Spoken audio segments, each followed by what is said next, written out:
Capítulo 17. Hay pesadillas y pesadillas. El rojo bajó la cara y una espesa cortina de cabellos oscuros le cayó sobre la frente. Sin embargo, no ocultó sus ojos. Estos nos miraron a través de las separaciones de sus rizos enredados. El cuerpo del rojo experimentó una repentina crispación, como si se le hubiera agotado los músculos, y parpadeó para alejar el espasmo.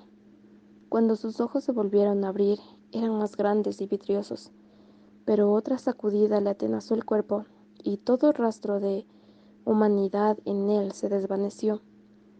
Señoritas, permítanme presentarles a Crispado. Knox parecía disfrutar con nuestras expresiones de pasmo. Lo recogí en Nashville, después de que escapara de las FEP, que lo llevaban con una correa.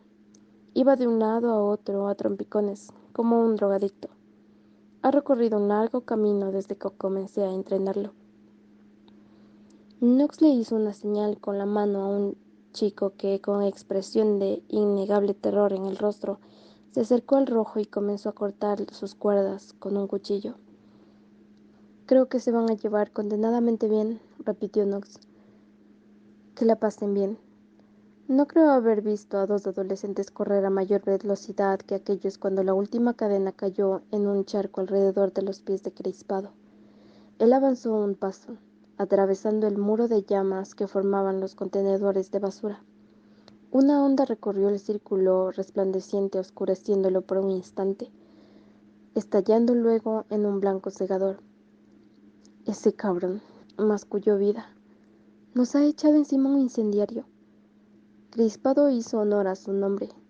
Su cabeza se la dio hacia la derecha y después se movió en un espasmo hacia la izquierda, de una forma que parecía dolorosa. En los instantes, esos precisos segundos que hubo entre ambos movimientos, el único cambio visible fue el vislumbre de algo parecido a la confusión en sus ojos. Knox se llevó los dedos a la boca y silbó. Entonces ya no hubo más pensamientos. Vida y yo nos zambullimos, alejándonos la una de la otra cuando el primer estallido de fuego brotó de los contenedores en llamas hacia el suelo que ahora nos separaba. Caí con un golpe y giré intentando sofocar los bordes en llamas de la pierna derecha de mi pantalón. Sentía como si la quemadura de mi palma estuviera a punto de abrirse en un estallido de llamas. El aire sobre mi cabeza se volvió caliente, más caliente, letal. Consumió el oxígeno y me obligó a rodar una vez más. El fuego del contenedor contra el cual había chocado brotó por encima del borde de metal y se dirigió hacia mí. Corría por el hormigón hacia nosotras. El rojo levantó una mano y chasqueó los dedos. Entre sus dedos curvos apareció súbitamente una llama y él la lanzó hacia mí como si fuera una pelota. «Levántate, levántate», gritaba mi mente. El sudor de mis manos resbaló en los escombros sueltos. Me puse de pie y busqué a Vida. Ella corría moviendo sus brazos como pistones. Estaba cargando contra el centro del rojo. «No», grité. Las llamas de los contenedores de basura se alzaron otra vez, cruzando el círculo y conectándose en una sucesión de puentes. Vida sisió de dolor al ser azotada por un latigazo de fuego que la alcanzó entre los omóplatos. Durante un momento pensé que Vida realmente iba a cargar contra las hileras de fuego que tenía delante. Solo había dos entre ella y el rojo, pero allí estaba, ardiendo con un rojo dorado, iluminando su piel con una luz marrón terrosa. Vi aterrizó sobre su cadera y se deslizó los últimos metros directamente hacia las piernas del rojo, que cayó con un inhumano bramido de protesta, del que solo hicieron eco los niños de blanco que miraban desde lo alto. Arriesgué una mirada hacia arriba. La mayoría de los contenedores aún ardían, al igual que algunas partes del hormigón, ahí donde el fuego había colapsado. Derribé uno de ellos al correr hacia Vida. Crispado se alzó bruscamente del suelo, deshaciéndose de Vida con un odio fiero y pulsante que llenó el espacio que había entre nosotras. Conseguí llegar a ella antes de que su espalda quemada golpeara el suelo. Su cabeza me golpeó la mandíbula y se me nubló la vista, pero no permití que cayéramos. La levanté hasta dejarla sobre sus pies. Solo había entrenado lucha contra el instructor Johnson una vez y el combate había durado 15 segundos. Había sido justo al comienzo de mi entrenamiento, cuando él necesitaba evaluar mi nivel de habilidades. Después de eso, cogí durante 2 semanas y tuve 2 morados con forma de mano en los brazos durante el doble de ese tiempo. El instructor Johnson se habría marchitado como una margarita bajo este rojo. Crispado ya no se crispaba. Ahora sus movimientos eran cuidadosos y precisos, entrenados. Algo se había conectado dentro de él. Vida y yo bailábamos, alejándonos de él una y otra vez, girando y agachándonos para evitar los puñetazos que lanzaba hacia nuestras caras. Y a mí me había parecido escuálido. «Venga, señoritas», dijo Knox a voz en cuello, apremiándonos. «Esto está muy aburrido». Cogí a Vida del brazo antes de que pudiera lanzarse contra el rojo nuevamente y la arrastré unos pasos hacia atrás. Crispado no nos siguió de inmediato. En lugar de ello, permaneció en la otra mitad del círculo, avanzando y retrocediendo como una pantera, mientras sus botas militares rechinaban bajo sus pies. Era la primera vez que podía pensar sobre este combate. Mi cuerpo se estremeció de agotamiento y dolor. Piensa. Crispado no había estado en un campamento de rehabilitación, por lo menos no en tiempos recientes. Puede que nunca. Pero entonces, ¿de dónde venía su equipo? No daba la impresión de ser lo bastante independiente como para asaltar una estación de la Guardia Nacional. En realidad, salvo por los breves brotes de confusión que aparecían en su rostro, no parecía que tuviera ningún pensamiento independiente en absoluto, lo que significaba que, de ninguna manera, pensé, no es posible. Sin embargo, llegados a este punto, ¿qué no era posible? Jamboree, dije jadeando a Vida. Ella parpadeó. ¿Es broma? Vida conocía la operación Jamboree al igual que algunos niños conocen los cuentos de fantasmas, por susurros y por los sueños más oscuros de su propia imaginación. En la Liga, el ejército secreto de rojos entrenados del presidente Grey era algo sabido.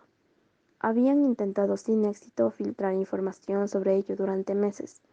En apariencia, todo el asunto era demasiado disparatado para que la coalición federal creyera en ello, y los perros guardianes de Internet identificaron y bloquearon toda referencia al proyecto antes de que una sola palabra pudiera filtrarse a la prensa internacional. Lo que Vida no sabía era que la idea original había surgido desde el rincón más retorcido de la mente de Clancy. Fue él quien implantó la idea en las mentes del presidente y todos sus sucesores, hasta el momento en que el padre finalmente se dio cuenta de lo que él estaba haciendo su hijo. Clancy había desempeñado un papel clave en el programa de entrenamiento de los rojos. Me dolía la mandíbula, allí donde Vida me había dado con la cabeza, y de mi labio brotaba sangre. Escupí en el suelo y me pasé el brazo por la cara para quitarme el sudor que me escocía los ojos. ¿Cómo había planeado Clancy controlarlos? En un instante, el rojo actuaba como si su cerebro estuviera destrozado por la ira, pero al siguiente era un soldado cuidadosamente entrenado. Era obvio que estaba desorientado y solo seguía sus instintos, todo lo cual sugería que estos habían sido reprogramados con un único objetivo: matar. Dios, pensé, y la furia se abrió paso rápidamente a través de mi miedo, mientras yo miraba crispado. Dios, lo que les ha hecho a esos chicos. Durante años había estado tan segura de que los controladores de los campamentos y los de las FEB cogían a los chicos peligrosos y los eliminaban. El hecho de saberlo había anidado en mi cuello como un demonio, atenazándome hasta el punto de no poder respirar cuando pensaba en ello. Me había sentido tan aliviada cuando Clancy me contó que no era así, pero ahora me preguntaba si, después de todo, la muerte no hubiera sido mejor. Al menos no serían animales. La mente del chico ya ni siquiera le pertenecía.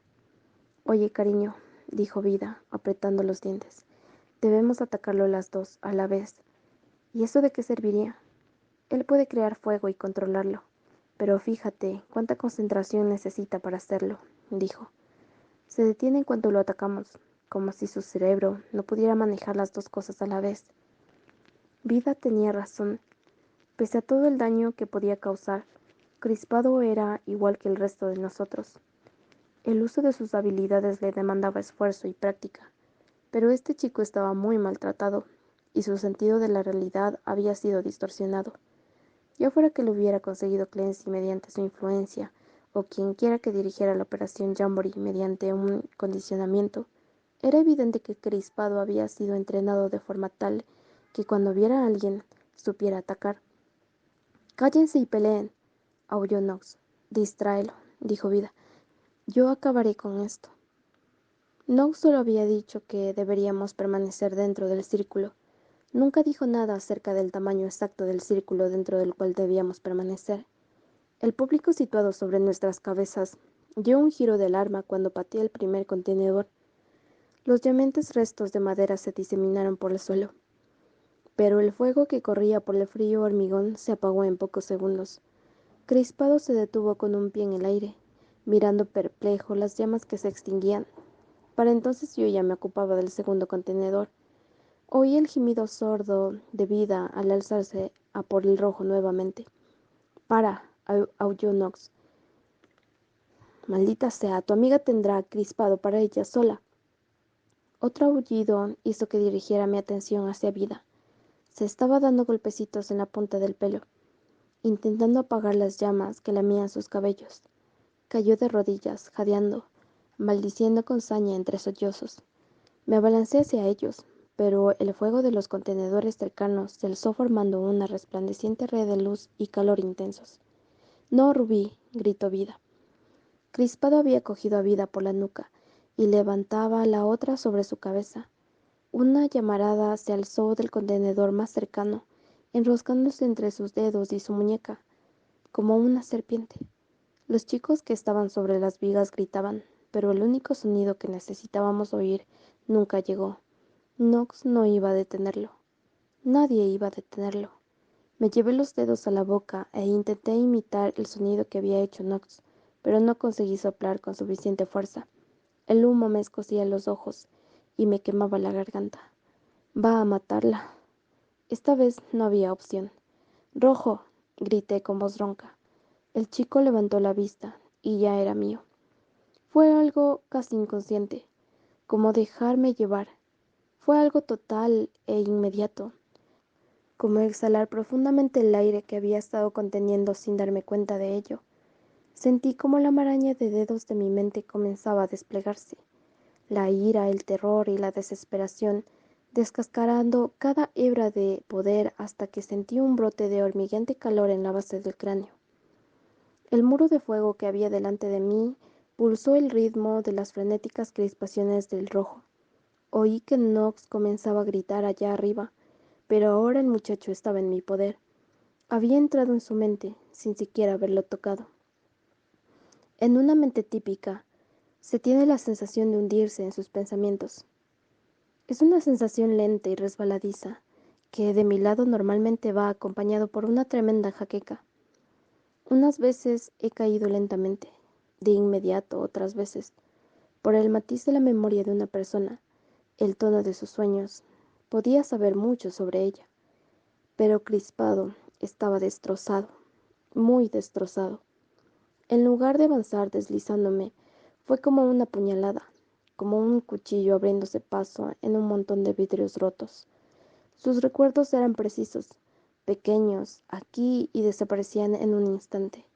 Vi a una muchacha morena en un columpio, una mujer inclinada sobre un horno, una hilera de lagartijas embalsamadas, un hombre compuesto con letras de imprenta sobre una repisa. Entonces todo se aceleró. Botas negras, vallas de alambre, el sky verde del asiento de un autobús escolar, barro, barro, excavar, el tintineo de cadenas, la presión de un bozal, una hoguera en la oscuridad, cada vez más caliente. Tuve que recordarme que debía respirar. El aire ardiente incendió mis pulmones. Encontré el refinado rostro de Clancy entre las imágenes fracturadas, de pie solo detrás de un muro de cristal, con la mano sobre el vidrio. Aparecía en la oscuridad como una pesadilla. Clancy dijo algo y todos los pensamientos se fueron en blanco. No podía oírme por encima de los chillidos de los espectadores. No entendía lo que gritaban. Todo era tumulto y ruido, pero tenía al rojo en mi poder. Tenía su poder a mi disposición y lo sentía tan profundamente como si el fuego corriera por mis venas. Me volví hacia Knox, y los demás permanecieron perplejos, con los ojos clavados en nosotros desde su lugar seguro, encima del cuadrilátero. Ya no estás tan seguro, pensé, volviéndome al rojo. ¿Qué haría Knox cuando volviera su pequeña mascota contra él? ¿Qué haría cuando sintiera arder su piel? Crispado me observaba. Sus pupilas se contrajeron, se expandieron en todo su tamaño y volvieron a contraerse. Su boca comenzó a moverse en silencio. Dejó escapar gemidos de dolor apenas audibles y finalmente se echó a llorar. Esperaba una orden. Mason. Ese era el nombre escrito en su puerta, el que su madre le susurraba amorosamente cuando lo metía en la cama. Su nombre es Mason. Mis pensamientos se desbordaban intentando comprender lo que acababa de suceder. Mason vivía en una casa con una cerca azul. Su madre le preparaba el almuerzo todos los días. Tenía amigos y un perro, y todos desaparecieron cuando estos hombres vinieron y se lo llevaron en la furgoneta. Tenía pósters de los White Sox en la pared de su dormitorio. Montaba en una bicicleta en el terreno abandonado que había junto a su casa. Su nombre era Mason y tenía una vida. Caí de rodillas con una mano en mi frente. La conexión se rompió con el siguiente recuerdo de bordes dentados que se filtró en su cabeza. Cayó a poca distancia de mí, cerca de una pila de escombros. Durante un instante no oí nada con excepción de mi propia respiración dificultosa y mis latidos. Después sonó un crujido audible en mis oídos, un repugnante chasquido. ¡Para! Oí que gritaba Vida. ¡Para! A pesar de ver cómo Mason cogía el dentado trozo de hormigón y lo estampaba contra su cráneo, era como si mi mente no comprendiera el movimiento. Vida le arrancó la piedra de la mano con un grito de protesta. El rojo levantó la cabeza y la golpeó contra el suelo una y otra vez. No se detuvo, no hasta que deslicé mis manos entre el sólido hueso y el despiadado hormigón. En ese instante, el hedor de la sangre se abrió paso a través de la intoxicadora nube de humo. La sentí resbaladiza y caliente sobre su fino cabello. ¡Para!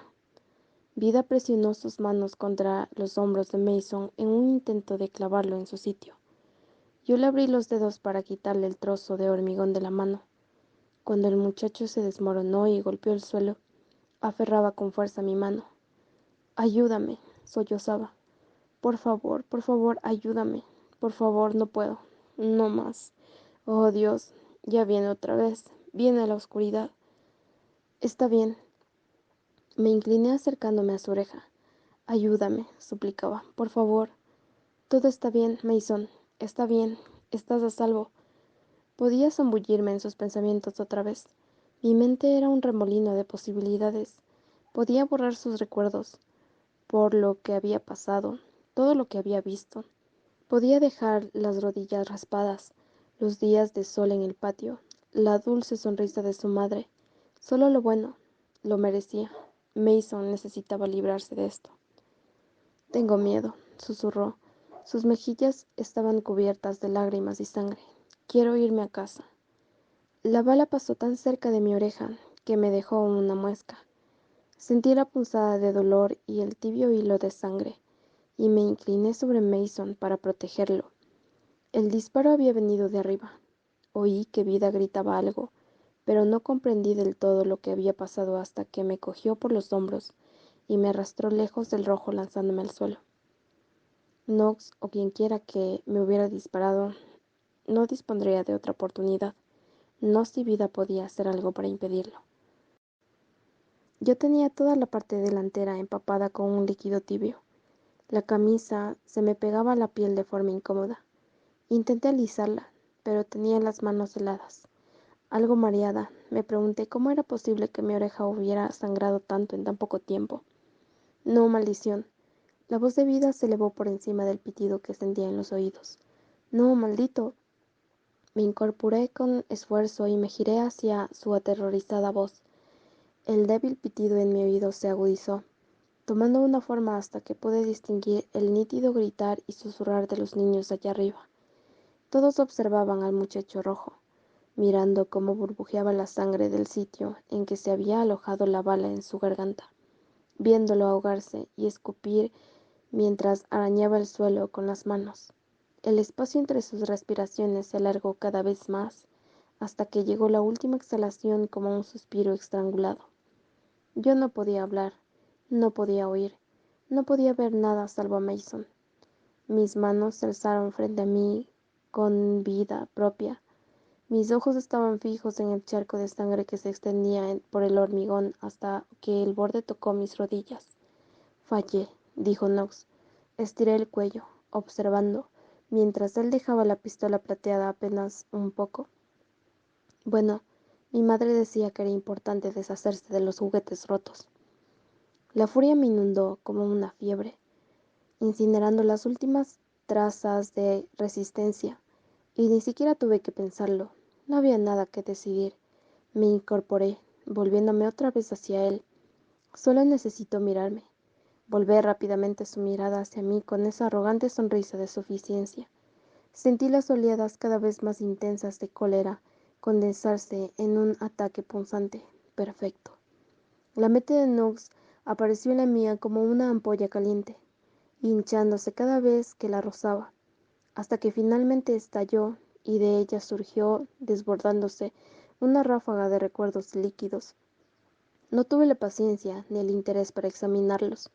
Ignoré los recuerdos espesos y congelados de puños y cinturones, de palabras airadas que estallaban como bombas en un oscuro mundo. Me abrí paso a través de academias militares, de cabellos rapados, de golpes. Me abrí paso hasta que Knox cayó de rodillas. Era como si hubiera extraído el aire de la estancia, junto con las voces de todos. Las hogueras crujían al devorar el resto de madera que había en los contenedores. Oía vida arrastrarse hacia mí, tragándose un grito ahogado, agudo y dolorido. Era como si sus caras orbitaran a nuestro alrededor. No había nadie más en el mundo, salvo él y yo. Knox, el chico situado junto a él, aún tenía su arma apuntada hacia nosotras, pero se arriesgó a bajar la vista para mirar a Knox. Miraba del mismo modo en que lo hacíamos todos los demás, mientras Knox clavaba los dedos entre sus cabellos y comenzaba a balancearse hacia adelante y hacia atrás. Baja, dije con frialdad, ahora mismo. Unos pocos niños hicieron débiles intentos de cogerlo y mantenerlo en su lugar, pero él se abrió paso por la fuerza.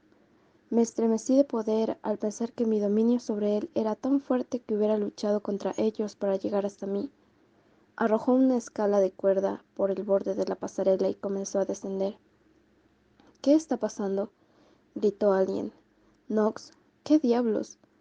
Knox pasó tambaleándose por delante de Vida, quien lo miraba todo con los ojos abiertos de par en par, desde el suelo. No sé bien si lo supo en ese momento o solo quería aprovechar el instante, pero levantó su rostro, machacado de tizne y sudor. Su pierna giró violentamente, haciéndole una zancadilla que lo hizo caer y disparatarse a mis pies. —¿Están satisfechos? —les gritó Vida, a él y a los chicos que nos rodeaban. —¿Se han calentado mirando eso? ¿Hemos superado su estúpida prueba? En apariencia, solo había una persona que decía si alguien superaba las pruebas o no, y esa persona era la que ahora estaba de rodillas ante mí. —Quiero que pidas perdón —dije yo—, ahora, a Mason, a todos estos niños, por lo que les has hecho, por no darles nunca lo que necesitaban o merecían, por hacerlos luchar contra otros niños y fingir que esa es la única manera de sobrevivir en este mundo. Me puse de rodillas frente a él. Quiero que pidas perdón por los niños que dejaste fuera para que murieran, por los que dijiste que no valían para nada y por los que trataste como si fueran invisibles, porque lamentablemente para ti no eran invisibles para mí. Perdón. Era un frágil susurro, la sombra de una palabra. Varios chicos ahogaron un grito. pero la mayoría de ellos estaban tan perplejos que se habían quedado sin habla. Y con todo, yo comprendí por los rostros a mi alrededor que una sola palabra no bastaba, jamás bastaría. Diles tu verdadero nombre, le ordené. Sus pupilas relampaguearon, como si estuviera luchando para evadirse de mi dominio. Intensifiqué mi control sobre él, y mis labios se elevaron en una breve sonrisa cuando se sacudió. Wes Truman. ¿Y tú, Wes, eres Louis Diso? Negó con la cabeza, manteniendo la mirada hacia el suelo. Diles cómo has estado obteniendo las provisiones, dije, dejando que la escarcha enfriara las palabras. ¿Qué les pasa a los chicos de la tienda blanca cuando necesitan otro paquete de cigarros? Podía oír pasos moviéndose sobre los escombros sueltos de la pared caída, pero mantuve mis ojos enfocados en el lamentable chico que se encogía de miedo en el suelo. Los intercambio. ¿Con las FEP? Insistí. Se mordió el labio y asintió. El silencio se derrumbó a nuestro alrededor. Gritos de asombro, alaridos desarticulados, débiles protestas y una palabra que se repetía una y otra vez. Naranja. Que alguien acabe con ella, gritó un chico. Disparen, nos hará lo mismo. Ahora saben lo que soy, les dije a voz en cuello. Pero eso significa que también saben que cada palabra salida de su boca es verdadera. Les ha estado mintiendo todo este tiempo. Les ha tratado como si no valieran para nada y fueran incapaces de tomar sus propias decisiones. Pero eso se acaba esta noche, ahora mismo. Me giré para mirar a Knox, quien se observaba aturdido, las palmas de las manos. Quiero que te marches esta noche y no vuelvas nunca más, a menos que, empecé a mirar sus rostros allá en lo alto, ¿alguien tenga algún problema con lo que digo? Una parte de mí debió entender que muchos de ellos callaban por temor. Los chicos que habían protestado antes enmudecieron en cuanto mi mirada pasó sobre ellos. Apretaban las armas en sus manos. Todos están de acuerdo, pensé. Están de acuerdo y siempre lo estarán.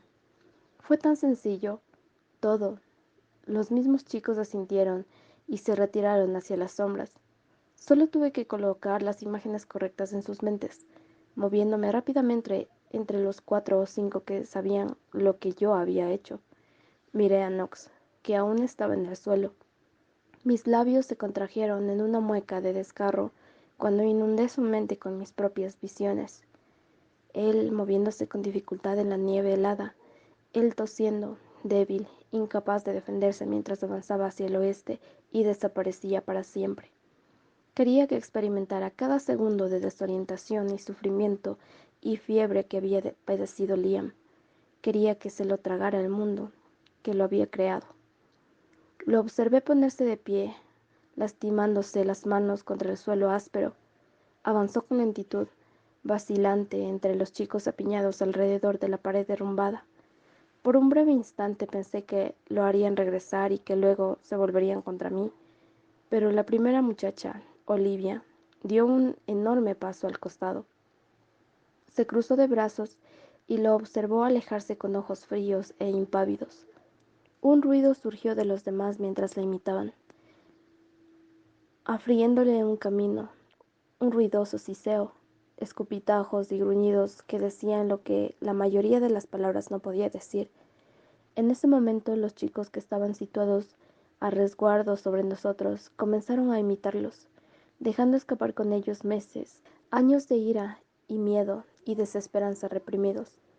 Su intensidad era sofocante. Me llevé la mano a la garganta, bajo las yemas de mis dedos. Mi pulso iba a toda velocidad. Estaba ahí y luego ya no lo estuvo. Sentía que la rabia que me había impulsado lo seguía hasta la puerta y se desvanecía como un viejo recuerdo, desapareciendo en la negra noche. Lo pensé. Me refiero a hacerlo regresar. De repente no me parecía suficiente. Merecía algo mucho peor. ¿Por qué le había dado una oportunidad que él no había encontrado en su negro corazón para dársela a los otros chicos? Vida vino cojeando hacia mí, mirándome con ojos recelosos. Mantuvo la distancia entre nosotras, sus manos cerradas sobre los pantalones desgarrados. Me miraba de un modo en que jamás me había mirado antes. Iba a preguntarle qué le pasaba cuando sentí que alguien me cogía el brazo y me hacía girar. Chubbs tenía los labios apretados y sus ojos ocultos por el reflejo del fuego en sus gafas. Me resultó asombroso que después de todo lo que había sucedido esa noche todavía tuviera la fortaleza para deshacerme de su abrazo y alejarme de él. Intentó cogerme otra vez, sacarme de ahí, llevarme lejos de esos ojos en llamas que se clavaban en mi espalda. Pero yo no temía a esos chicos ni a lo que pudieran hacerme ahora que sabían lo que yo era. Si hubiera logrado encontrar las palabras, se lo hubiera dicho. Hubiera dicho que antes no había sido lo bastante fuerte como para mantener unido nuestro grupo. No había tenido suficiente control, suficiente poder para mantenerlos a él y a los demás a salvo del mundo que intentaba despedazarnos. Ahora sí, el ánimo del lugar había cambiado, estaba cambiando. En ese momento me sentía tan conectada con todos en ese almacén ruinoso que prácticamente podía sentir el sabor de su alivio como una lluvia fría y dulce sobre mi lengua. Pasó algún tiempo antes de que me percatara de que esperaban a que yo hiciera el primer movimiento. Con el rabillo del ojo vi a Jude abrirse paso entre la muchedumbre. Su pecho subía y bajaba por la carrera. El intercomunicador estaba encendido en su mano y vibraba con intensidad suficiente como para que yo lo oyera. Vi la única confirmación que necesitaba extenderse en su cara en la forma de una sonrisa. Pero entonces sus ojos se movieron y fue obvio que ya no me veía. Solo veía la ruina, solo veía los fuegos agarrados al hormigón, solo veía a Mason, con su mirada vacía aún fija en algo que nosotros no podíamos ver. Todo está bien, le dije rompiendo el silencio.